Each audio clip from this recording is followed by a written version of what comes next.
I believe that this is the most important video I've made. Why? Because I'll be exposing who these protesters really are. On my way to try to find my first interview, this woman comes along and advises the people not to do an interview with me.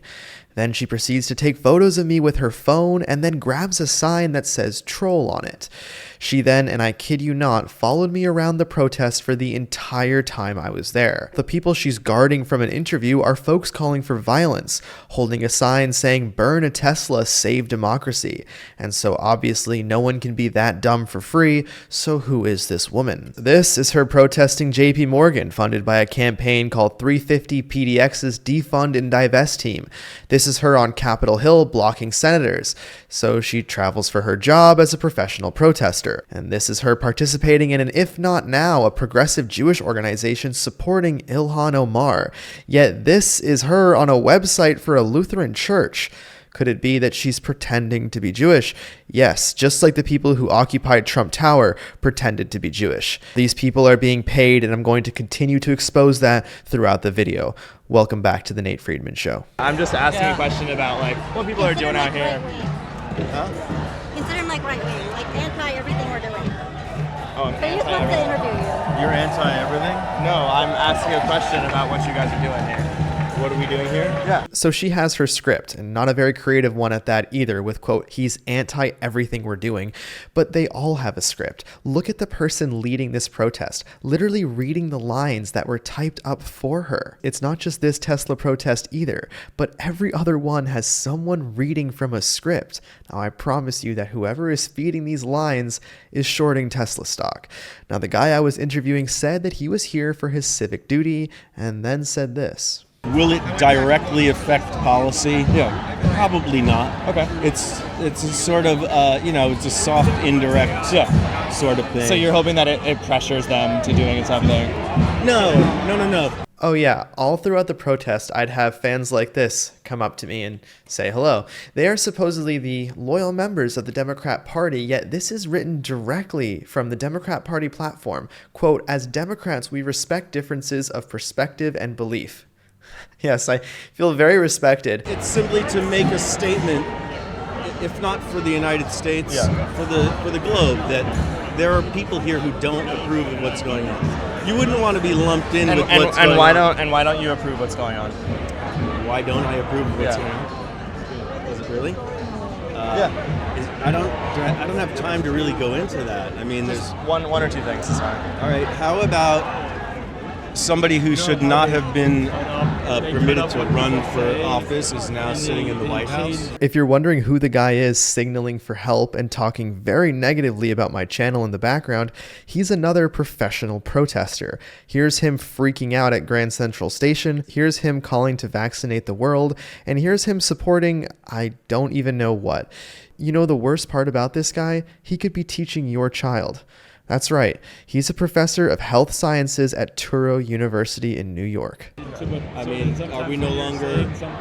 Does the idea that this country was based on no longer matter? Does no one want to keep that alive? Is our Constitution actually dead? I mean, what part of the Constitution does this man have to defecate on before somebody does something about it? The 14th Amendment says that he shouldn't have even been allowed to run because he was materially involved in an attempt to overthrow our form of government. All right, this is still a talking point, so let's talk about it. They did try to take Trump off the ballot. Maine, Illinois, Colorado all tried to remove him.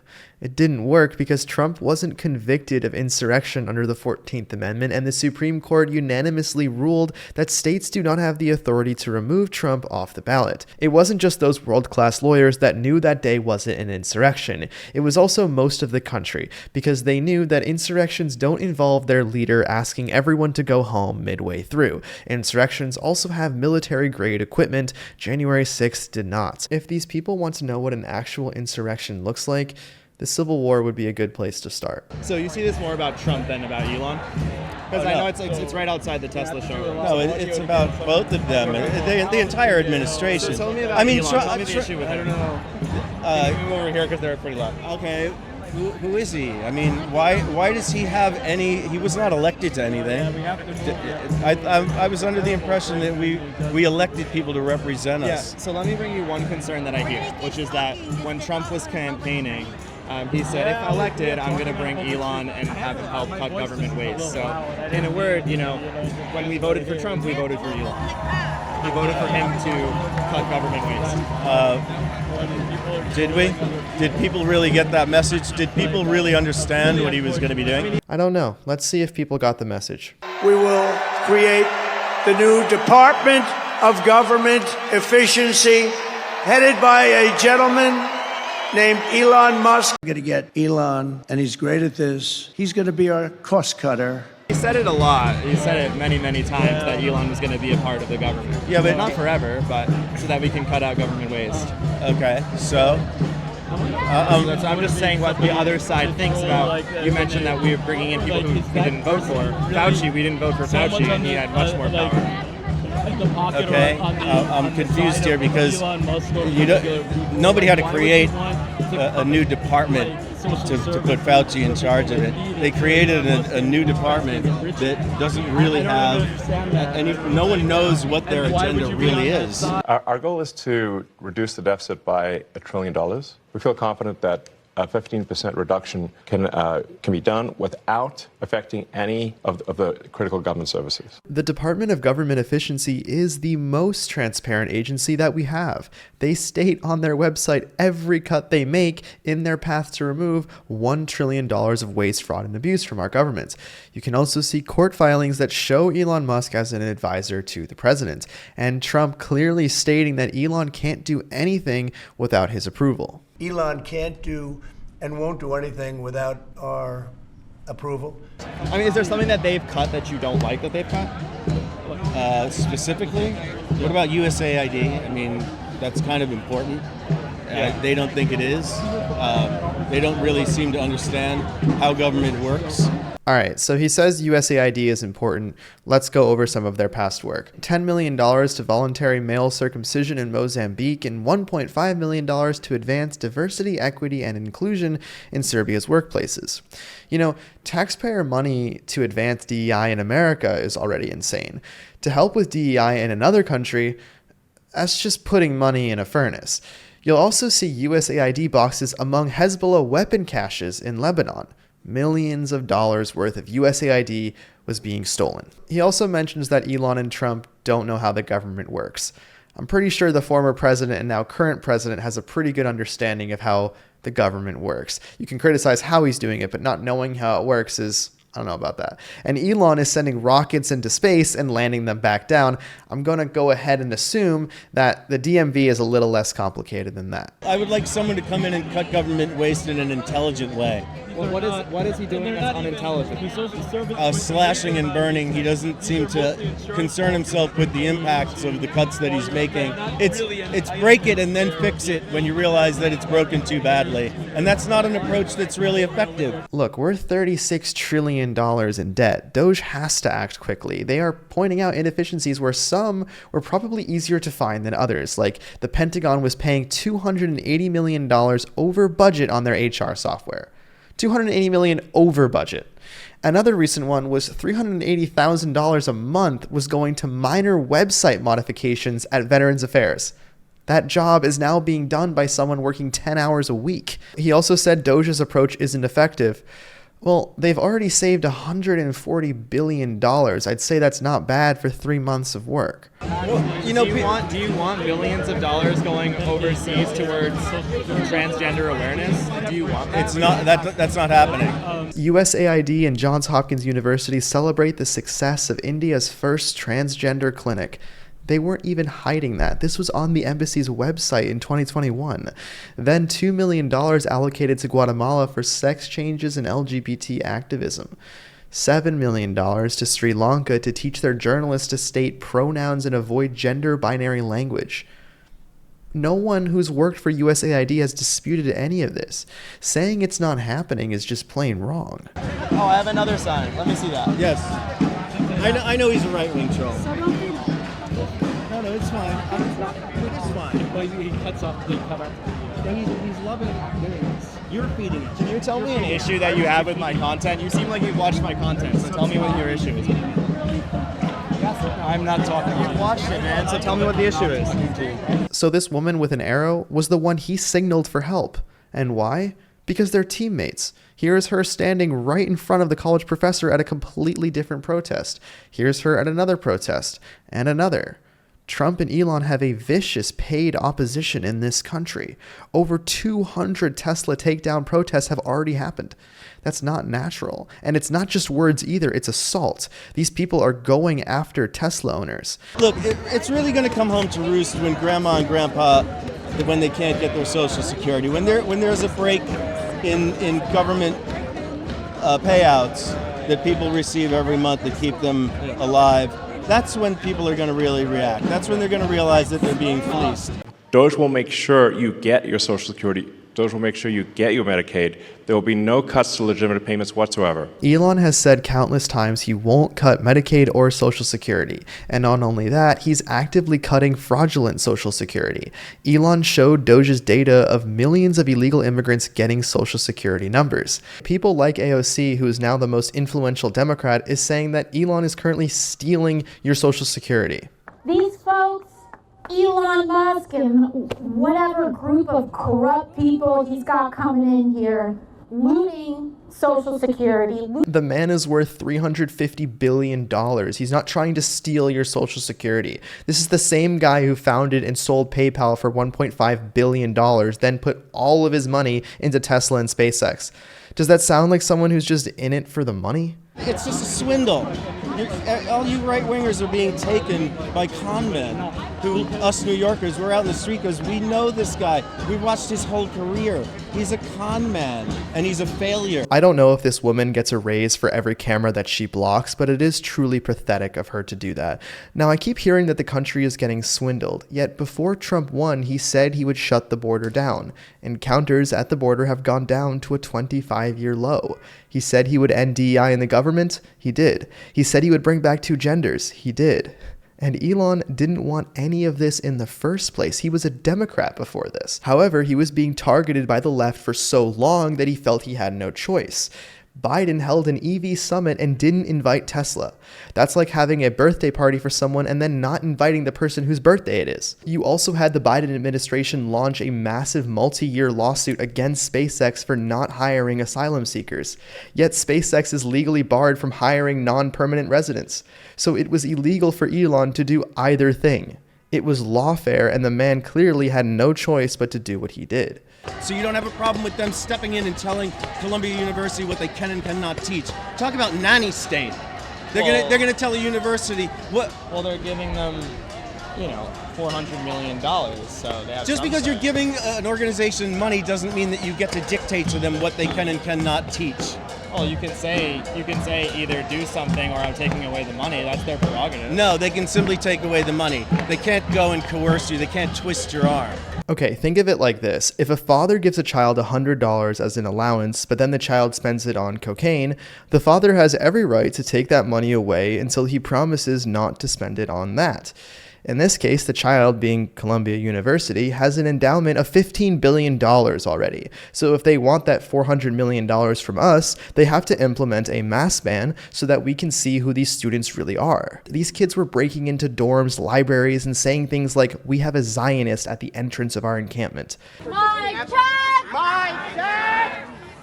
Repeat after me! Repeat after me! We have Zionists! We have Zionists! Who have entered the camp! Who have entered the camp! We are going to create a human chain! We are going to create a human chain! Where I am standing! Columbia shouldn't be given another dollar while their students are allowed to act like this. That's why Columbia University did cave to Trump's demands, just like the country of Columbia did when they initially refused to take in Trump's deportation flights. Dude, you know what? Let me tell you something, dude. It's really simple. Stop being fucking narrow-minded and tribal. Okay? I'm not a Democrat. I'm not a liberal. I refuse to be labeled, okay? I'm a lover of humans and humankind, and I refuse to treat other people like shit. And I refuse to be fucking pigeonholed by somebody who's a tribalist who can't, because of his tribalism, see when shit is hitting the fan and fucking do something about it. People like to blame tribalism when in reality Trump would have never won if millions of Americans that voted for Obama would then vote for Trump. This isn't about tribalism, it's about common sense. I spoke to hundreds of voters on the street before the election, and just about every time someone was voting for Trump, they mentioned his policies. And every time someone was voting for Kamala, they mentioned how much they hate Trump. If anything, tribalism comes from the side that's paying for protesters. So I had to ask him this question. So can you say something about these signs that they're carrying around me? Like, do you think that this is an effective thing to do? Like, do you think that this is a good thing to do? No, I don't. No, and you know what I think is really stupid? Use of the term Nazi. I mean, come on. Talk about fucking stupid messaging.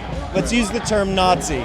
Like, that's not specific. Of course it's fucking specific. It's so easy to cut that down. Look, I see a lot of this shit and I'm like, man, you people don't know the point you're trying to make, or you're trying to make a point and you're really fucking it up. You're really failing yourself and you're failing your point. I met my friend here. I walked up and I was like, really? A sign that says Nazi over and over and over again? That right there is the look of a 21% approval rating for Democrats. Even the people showing up to their protests don't approve of the messaging. Elon isn't a Nazi to anyone who has an internet connection. Here's Elon visiting Israel after October 7th. Weird thing for a Nazi to do. Here's him wearing a hostage chain saying, "Bring them home." However, when you see companies like the Indivisible Project paying people $200 to protest, you start to see that the only way you can be dumb enough to call Elon a Nazi is if you're being paid to. This is why the left messaging is such shit. They don't know how to make a point. They really don't know how to make the point. America is a nation that can be defined in a single word. I was going to Remember this woman who blocked the camera with her sign? I guess she's on break now. Looking for my next interview, though, I decided to wait just outside the barriers, thinking that these people wouldn't follow me outside the protest. I was wrong. So while she walks me out, I want to tell you about the sponsor of this video, which is Beam. Over 2 million people have tried Beam, but here's why I drink it. I've loved hot chocolate since I was a kid, and when I heard that there was a way where I could drink hot chocolate that could also help me sleep, I was obviously very interested. I've heard from my dad and seen the studies myself that a lack of sleep is linked to much higher risk of developing Alzheimer's. The interviews I do often play in my head a lot before bed, and Beam helps me wind down to get restful sleep. So if you want to drink delicious hot chocolate that also helps you sleep, you have to try Beam. And guess what? If you use code Friedman at checkout, you'll get a whopping 35% off. Plus, it's a great way to support the channel. So save this for after the video and let me know if you tried Beam. Now, back to the streets of New York. I feel like we're never actually going to come to like an understanding or like actually defeat the problem if we don't talk to each other. I know. I don't mind. We're outside the protest. I don't having a nice conversation. I know. She's nice. She wants to talk. Why don't you let her talk? Why don't you want to let her talk? Listen. It's fine. It's really fine. Why don't you want to let her talk? Listen, I have gone viral on Twitter before on their side. It's fine. It's really fine. Okay. Go on. All right. It's going to be a respectful conversation. Yeah. So yes, she followed me as well in her Tax the Rich uniform. Despite her attempts to stop this person from doing an interview with me, she failed. The interview starts with me asking about her sign that says trans people are being erased. Can you tell me how you feel like you're being erased by the current administration? The number one thing of there only being two sexes or two genders, which isn't true because of course we also have non-binary folks. I get what he means, but it's just not entirely true, and then that's also just like a weird thing.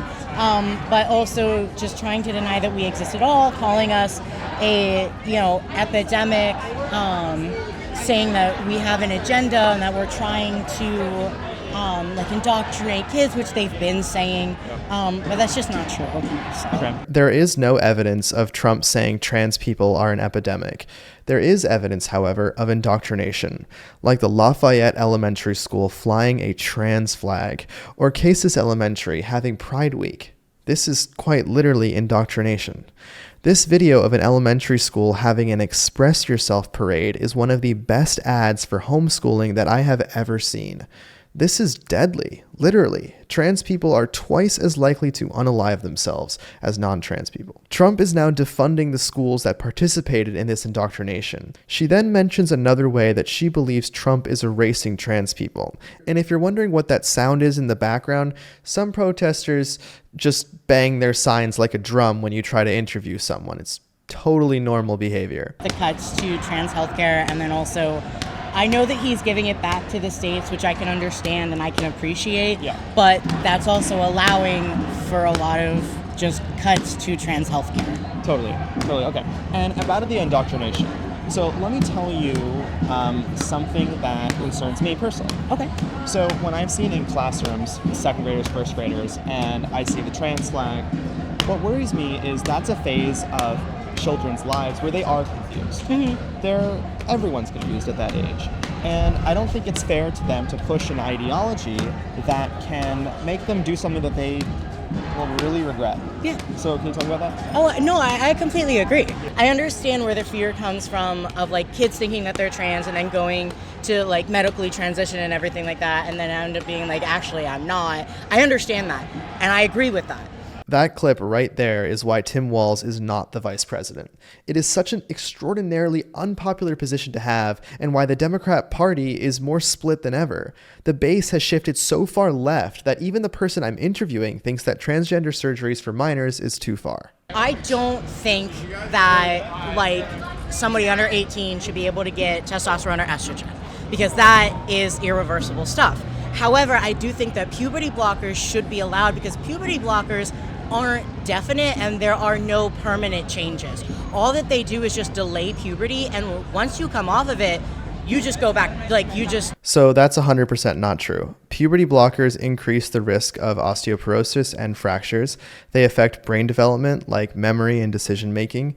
It also delays growth spurts affecting the final adult height. Instead of putting your child through something so experimental like puberty blockers, maybe help them find a hobby instead. You could be saving their life. So tell me about the positioning here, which is outside of the Tesla showroom. So why is it happening here? Why did you decide to come to this one, which is what I thought was a Tesla protest? So there were two protests that were going on today. So it is the 30th anniversary of ACT UP. Really quick for those that don't know, ACT UP stands for AIDS Coalition to Unleash Power. It's an international grassroots political group working to combat the AIDS crisis. So they put together a protest that is in correlation with the Musk cuts, because it has to do with what they've been about, because a lot of the cuts to, again, trans healthcare and then also healthcare in general, like government healthcare, is causing a lot of deaths to people, trans folks aside, just like older people, people in poverty. And so that is why we ended up marching here and kind of blending together with the Tesla takedown people.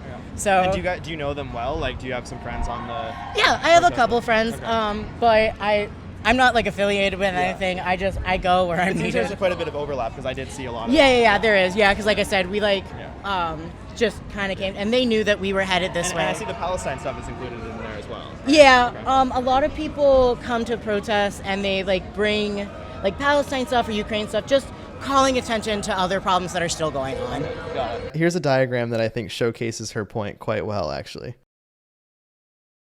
I've heard that a lot of you guys think that we're protesting the car. We're not.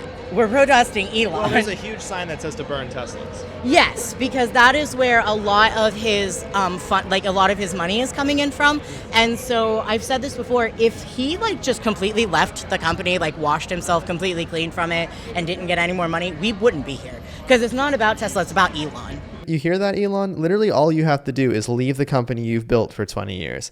I like how she says, I've said this before, as if it's like a halfway reasonable request to make. He slept on the factory floor for months. I don't think he's leaving anytime soon. What can change about the Democrat Party? Because I know the approval's at like 26%. It's not doing hot right now. It's not so good. If you were to tell them something, what would you say? What's your advice?